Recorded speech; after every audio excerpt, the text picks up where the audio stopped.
Hey everyone, ready for another deep dive. Today we're going to explore something a little different. Oh, Yeah, so we're looking into baking soda and castor oil. really? Like the stuff in your kitchen? Exactly. We've got all these YouTube videos, those channels that are always about like natural remedies and DIY health stuff. Gotcha. Yeah, and they're using these two ingredients for like everything. Mm-hmm. Well, color me intrigued. What's the plan for today's deep dive? Well, we need to figure out which of these supposed benefits actually hold up. Yeah, good plan. We want to separate fact from fiction, right? Right. So let's start with baking soda. One of the videos is all about using it for acid reflux. Oh, interesting. Yeah, apparently baking soda can like neutralize stomach acid. Well, chemically that makes sense. It acts as a buffer, Hmm. raising the pH level, so it could give you some temporary relief from heartburn. Right. And they even had this case study, this 50-year-old guy. He used baking soda for his chronic heartburn. Well, it did work to neutralize the acid, but it also caused his blood bicarbonate levels to go way up. Ooh, yeah, that's not ideal. No, it's a little scary, right? Yeah, it really highlights how you can't just mess around with your body's chemistry without consequences. Exactly. Like, don't try this at home without talking to your doctor. It's definitely not. Okay, so next up, detox. Some people are claiming that baking soda baths and drinks can, like, detoxify your entire body. Mm. I'm a little skeptical. Yeah, I mean, our bodies are already pretty good at detoxing on their own, right? All right. Our pH balance is very tightly regulated. It's not easy to change it drastically just through what you eat or drink. Okay, that makes sense. Baking soda might give you a little boost, but Mhm. it's not some miracle detox solution. Yeah, I'd agree with that. All right, moving on. One video was all about how baking soda can improve your oral health. Oh, yeah? Like, it can fight that acidity in your mouth and protect your enamel. Hmm. Well, because baking soda is alkaline, it could neutralize the acid produced by bacteria, that's true. And it can help remove stains too, kind of like a gentle abrasive. Yeah, they said it could be used as a toothpaste or a mouthwash. Interesting. And get this, one study showed that just one use of baking soda toothpaste significantly reduced plaque and improved gum health. Wow, that's impressive. Right. But we should also remember that anything abrasive can damage your enamel if you use it too much. So moderation is key. Absolutely. You don't want to trade plaque for enamel erosion. Good point. Okay. So skincare. Baking soda is supposedly good for your skin too because it balances pH and exfoliates. Interesting. People use it for acne, sunburn, even oily skin. Well, the National Eczema Association actually recommends baking soda baths to help relieve eczema itch. Wow, really? Yeah, but like we've seen with other uses, too much baking soda can irritate your skin and mess with its natural balance. Right, so balance is important as always. Okay, here's where it gets really interesting. Baking soda as an antifungal. Apparently, it can weaken and dehydrate fungal cells. You can make a paste or a foot soak to treat infections. There's actually research backing that up. One study found that baking soda inhibited the growth of like 80% of the fungal strains they tested. That's incredible. Yeah, it's pretty amazing. You know what? That reminds me of when I had that stubborn foot fungus a while back. I tried a baking soda foot soak, and it really helped. Wow, really? Yeah, it wasn't an instant cure, but it definitely made a difference. That's awesome. It shows how these simple remedies can sometimes be really effective. Totally. Okay, next up, UTIs. UTIs. Really? Yeah, apparently baking soda can neutralize the pH of your urine, making it harder for those UTI-causing bacteria to grow. Huh. There's actually a study that showed some promising results with that. Women who took baking soda had fewer urinary symptoms and less acidity in their urine. That's pretty cool. Yeah, but again, more research is needed. And definitely talk to your doctor before you start self-treating a UTI. Of course. Okay, what about canker sores? Oh, yeah, I've heard about that one. Yeah, baking soda can soothe the pain and neutralize the acidity. Exactly. And there's evidence that using a baking soda mouthwash can help with healing because it inhibits bacterial growth and plaque buildup. Wow, so it's multi-purpose. Okay, switching gears a bit, what about baking soda for athletes? Oh, you mean for performance enhancement? Yeah.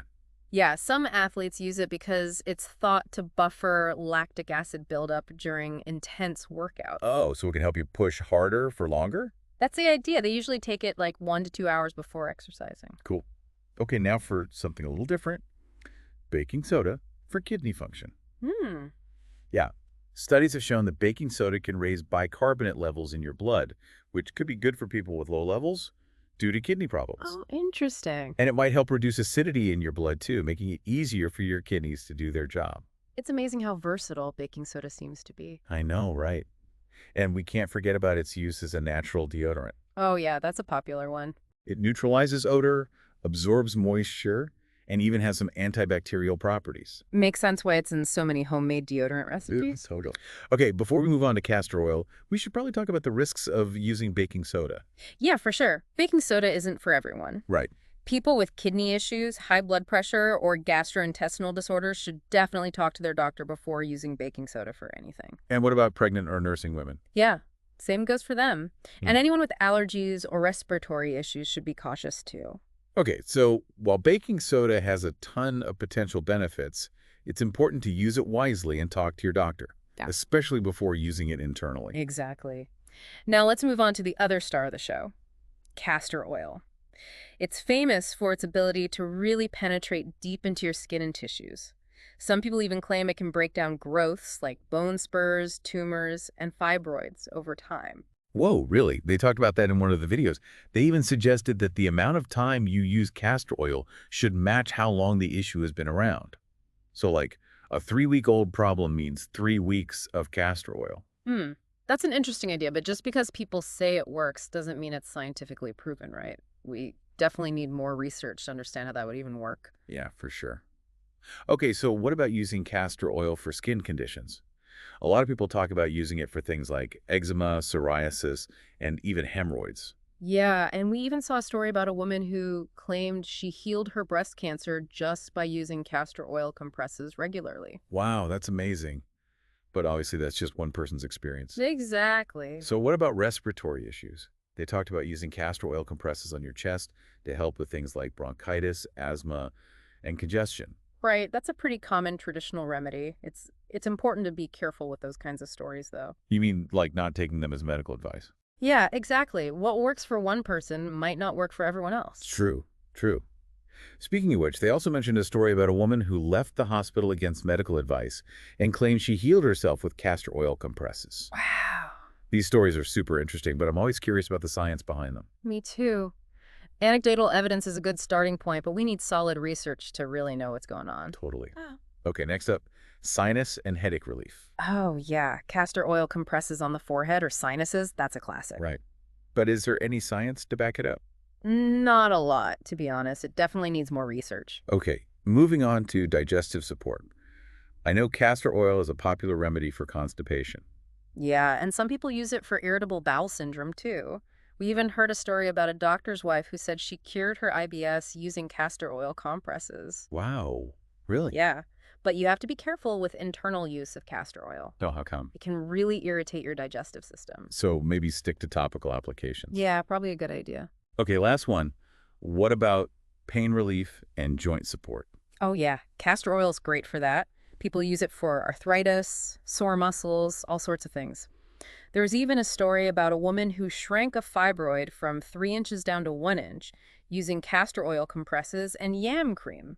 Whoa, that's incredible. But again, more research is needed. Always more research. So we've gone over the potential benefits of baking soda and castor oil individually. Now, the big question is what happens when you combine them? That's what we're going to be looking at in part 2. Ooh, yeah. Things are about to get interesting. Some sources recommend combining them for all sorts of ailments, but we need to be careful about those claims until there's more research. For sure. And remember, everyone, it's always best to talk to your doctor before trying any new remedies, especially if you're thinking of using them internally. Absolutely. Safety first. So, what are your thoughts so far? What stood out to you? What are you most curious about? Keep those questions in mind because we'll be back soon to finish our deep dive into baking soda and castor oil. Welcome back, everyone. So we've talked about baking soda and castor oil on their own, Right. but now things get really interesting because people are combining them Yeah. For what? for all sorts of stuff. One video I saw was using a castor oil and baking soda paste for skin, like dry skin, scars, even minor wounds. Interesting. Well, when you think about it, it kind of makes sense. Castor oil is super moisturizing, Yeah. and baking soda gently exfoliates. Right, like a 2-in-1 skin treatment.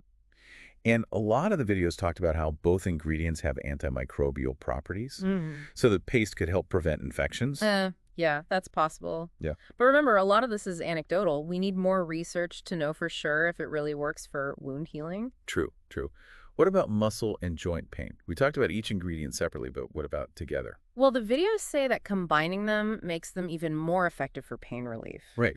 Yeah, castor oil is a powerful anti-inflammatory because of the ricinoleic acid, Mm. and baking soda is supposed to help increase blood flow to the area. Ooh, so they work together to reduce swelling and promote healing. In Exactly. the video, they mixed equal parts castor oil and baking soda to make a paste, then massaged it onto the painful area and covered it with a warm cloth for like 30 minutes. Oh, interesting. Maybe the warmth helps the castor oil absorb better. That's a good point.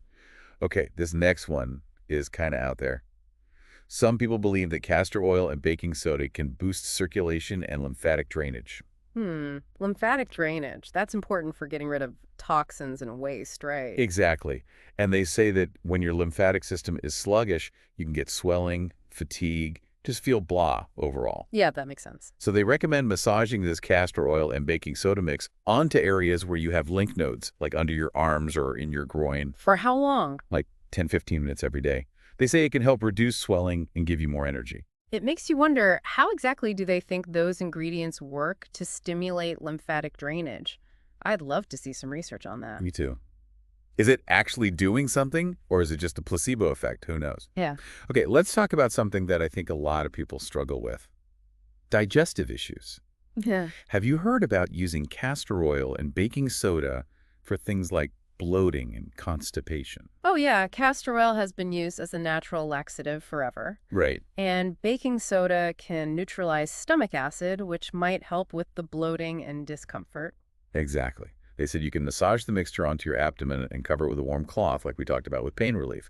But they also mentioned using castor oil internally for constipation. Yeah, but they were very clear that you should talk to your doctor first before doing that. Right. Always a good idea. Yeah. Especially with castor oil. Yeah, it's potent stuff.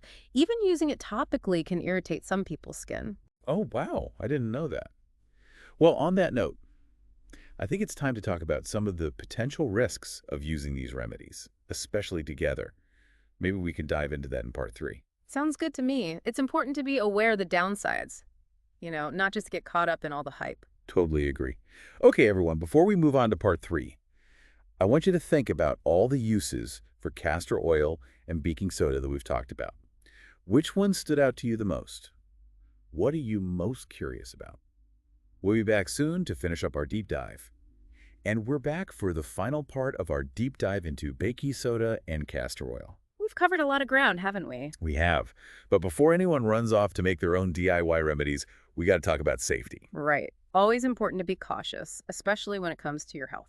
Absolutely. So first things first, always talk to your doctor before trying anything new, especially if you have any health conditions or are taking medication. Couldn't agree more. Okay, let's start with baking soda. One thing that worries me is the sodium content. That can't be good for people with high blood pressure or kidney problems, right? Yeah, that's a valid concern.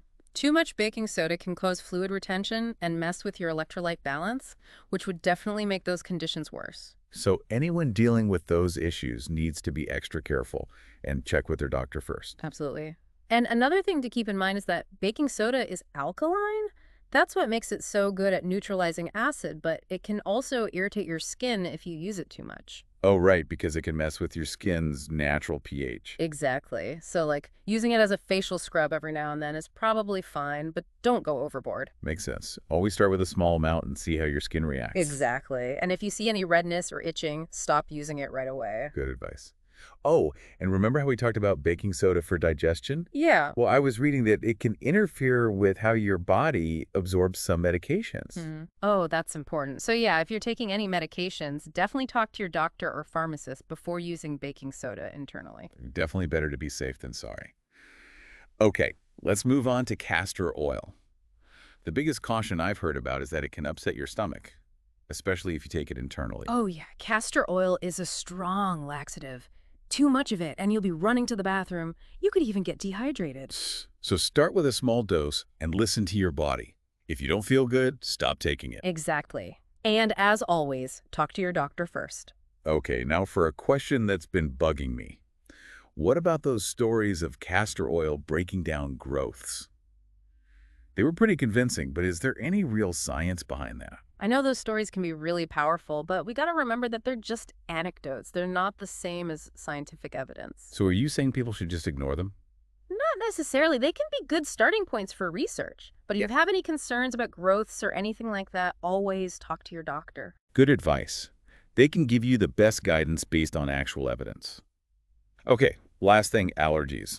I'm guessing some people might be allergic to baking soda or castor oil, right? Yeah, it's possible. It's always a good idea to do a patch test first. Put a little bit on a small area of your skin and wait a day to see if anything happens. If you get a rash or anything like that, Yeah. you know to avoid that ingredient. Exactly. Okay, so as we wrap up our baking soda and castor oil deep dive, what are the main things you want our listeners to remember? Well, I think the most important thing is to use these remedies wisely and responsibly. They have a lot of potential benefits, but you got to be careful too. Do your research, talk to your doctor, and don't believe everything you see on YouTube. Exactly. And remember, true wellness is about more than just a few home remedies.